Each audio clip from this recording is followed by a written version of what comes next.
Hi friends, ఇదైతే మనకి డిఆర్డిఓకి సంబంధించి ఏరోనాటికల్ డెవలప్మెంట్ ఏజెన్సీ ఒక ప్రాజెక్ట్ అసిస్టెంట్ కోసం అయితే ఒక అడ్వర్టైజ్మెంట్ అయితే ఇష్యూ చేశారు. దానికి సంబంధించినటువంటి 111 వేకెన్సీస్ ఏదైతే ఉన్నాయో ప్రాజెక్ట్ అసిస్టెంట్, దానికి సంబంధించినటువంటి అప్లికేషన్ ఆన్లైన్ ప్రాసెస్ అయితే ఈ వీడియోలో అయితే ఎక్స్ప్లెయిన్ చేయడం జరుగుతుంది అనమాట. ఫ్రెండ్స్, మనం చూసుకున్నట్టయితే టోటల్గా 111 వేకెన్సీస్కి సంబంధించి కంప్యూటర్ సైన్స్లో ఒక 15 దాకా ఉన్నాయి. ఇంకా ఎలక్ట్రానిక్స్ అండ్ కమ్యూనికేషన్లో ఒక 20, అలాగే ఏరోనాటికల్ ఇంజనీరింగ్లో ఒక 10 ఉన్నాయి. అలాగే ఎలక్ట్రికల్ అండ్ ఎలక్ట్రానిక్స్ EEలో ఒక 20 ఉన్నాయి. మెకానికల్లో 43, మెటలర్జీలో 1, సివిల్లో 2. టోటల్గా మనకి 111 వేకెన్సీస్ అయితే ఉన్నాయి. జాబ్ లొకేషన్ వచ్చేసరికి బెంగళూరు అనమాట.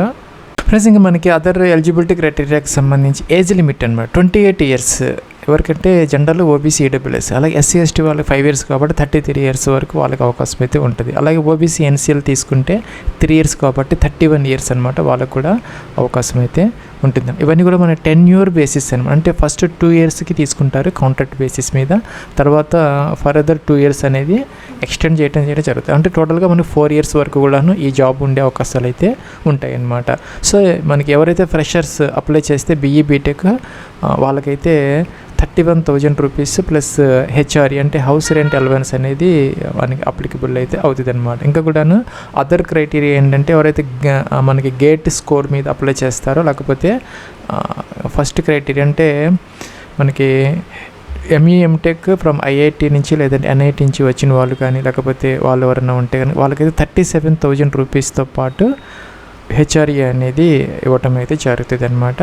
ప్లస్ మనకి ఎడ్యుకేషన్ క్వాలిఫికేషన్కి సంబంధించి మనకి ఫస్ట్ క్లాస్ అనేది అన్నిటికీ కంపల్సరీ అనమాట. ఇక్కడైతే 7 ఆప్షన్స్ అయితే ఇచ్చారనమాట. మొదటి 3 ఆప్షన్స్ ఏంటంటే వీళ్ళకి ఎటువంటి రిటర్న్ టెస్ట్ అనేది కండక్ట్ చేయరు, ఓన్లీ ఇంటర్వ్యూ అనేది కండక్ట్ చేస్తారనమాట. ఎవరికంటే BE బీటెక్తో పాటు వ్యాలిడ్ గేట్ స్కోర్ ఉన్నదో, అలాగే ఎంటెక్ చేసిన వాళ్ళు ఎవరైతే ఉన్నారో IIT, అలాగే లేకపోతే NIT నుంచి వచ్చిన క్యాండిడేట్స్, లేకపోతే BSc ప్లస్ MScతో పాటు గేట్ కానీ లేకపోతే నెట్ స్కోర్ ఉన్నదో వాళ్ళకైతే ఎటువంటి రిటర్న్ టెస్ట్ లేదు, ఓన్లీ ఇంటర్వ్యూ అనేది కండక్ట్ చేయడం జరుగుతుంది అనమాట. ఇంకేంటంటే 4th ఆప్షన్ ఏంటంటే BE బీటెక్ విత్ ఎంటెక్.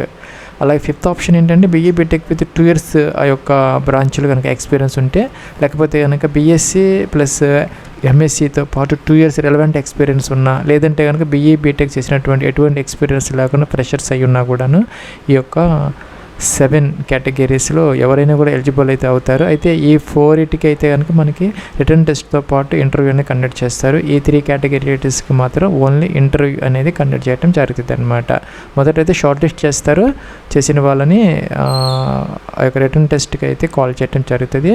అది ఎప్పుడంటే మనకి 16 ఆగస్టు, లేకపోతే 23 ఆగస్టు, 30th ఆగస్టు. మీరైతే ఈ యొక్క ADA వెబ్సైట్ అయితే ఉంది, ఆ వెబ్సైట్ కనుక మీరు అప్లై చేసిన తర్వాత రెగ్యులర్గా కనుక చెక్ చేస్తూ ఉంటే ఇక్కడ మీ యొక్క లిస్ట్ అనేది పెట్టడం జరుగుతుంది. ఆ లిస్ట్ ప్రకారం మీరు ఆ యొక్క ఇంటర్వ్యూ లేకపోతే ఆ యొక్క రిటర్న్ టెస్ట్కి అటెండ్ అయితే అవ్వచ్చు అనమాట. మనకి వెన్యూ వచ్చేసరికి ADA ఏదైతే ఉందో మనకి PB నెంబర్ 1718 విమానపుర పోస్ట్, బెంగళూరు 560017. ఈ అడ్రస్లో అయితే మనకి ఒక టెస్ట్ అవి అన్నీ జరుగుతుంది అనమాట, ఇంటర్వ్యూస్ అన్నీ కూడాను.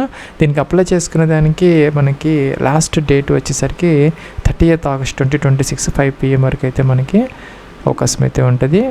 కింద అయితే మనకు ఒక వెబ్సైట్ ఇచ్చారు, దీన్ని చిన్న అప్లికేషన్ ఫామ్ అయితే ఉంది. ఎవరైతే ఇక్కడ రిజిస్టర్ అయ్యారో వాళ్ళకి మాత్రమే అవకాశం అయితే ఉంటుంది అనమాట. ఆ యొక్క ఇంటర్వ్యూస్ కానీ లేకపోతే రిటర్న్ టెస్ట్కి అటెండ్ అయ్యడానికి తప్పనిసరిగా అందరు కూడాను ఈ యొక్క అడ్వర్టైజ్మెంట్ అగైనెస్ట్ 138కి తప్పనిసరిగా రిజిస్ట్రేషన్ చేసుకోవాలి.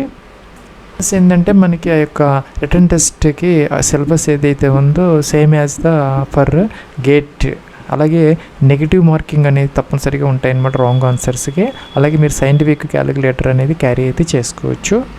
ప్లస్ ఇదైతే చిన్న ఫామ్ అనమాట. ఇక్కడైతే మనం ఇంజనీరింగ్ డిసిప్లిన్ మీరు దేనికి అప్లై చేస్తే సెలెక్ట్ అవుతుంది. సపోజ్ మన కంప్యూటర్ సైన్స్, లేకపోతే ఎలక్ట్రానిక్స్ అండ్ కమ్యూనికేషన్, లేకపోతే ఏరోనాటికల్, EEE, మెకానికల్, మెటలర్జీస్ ఇవైతే ఉన్నాయి. సపోజ్ మీరు కంప్యూటర్ సైన్స్కి ఇలా అప్లై చేసి సెలెక్ట్ చేసుకోవాలి. దాంట్లో కూడా మనకి 7 ఆప్షన్స్ అయితే వస్తాయి అనమాట మీ యొక్క ఎడ్యుకేషన్ క్వాలిఫికేషన్కి సంబంధించి.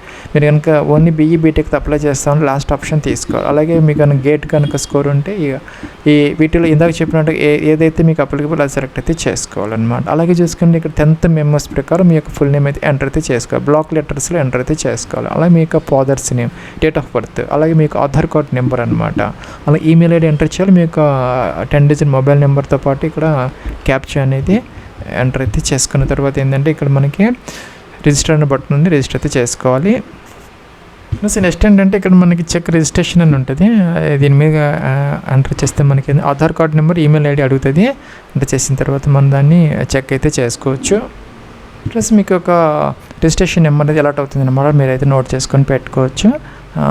You need to produce your application number during the time of interview return టెస్ట్కి అయితే ఈ యొక్క రిజిస్ట్రేషన్ నెంబర్ వాళ్ళకి చూపించాల్సిన అవసరం అయితే ఉంటుంది అనమాట. ప్లస్ నెక్స్ట్ ఏంటంటే ఇక్కడ మనకి చెక్ రిజిస్ట్రేషన్ ఉంది, దీని మీద క్లిక్ చేసి Aadhaar card number, email ID enter చేసి మనం చెక్ అయితే చేసుకోవచ్చు. చేస్తే మనకి ఇక్కడ రిజిస్ట్రేషన్ నెంబర్, మన అప్లై చేసినటువంటి డిసిప్లైన్, మన యొక్క కేటగిరీ ఏంటి అనేది వస్తుంది అనమాట. మీరు చెక్ అయితే చేసుకోవచ్చు.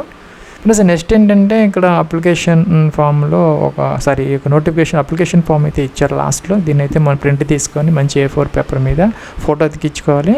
అలాగే ఇంజనీరింగ్ డిసిప్లిన్, మీరు ఏ యొక్క డిసిప్లిన్కి అప్లై చేస్తాను, సపోజ్ కంప్యూటర్ సైన్స్ ఏంటంటే ఇక్కడ మనం ఎంటర్ అయితే చేసుకోవాలన్నమాట.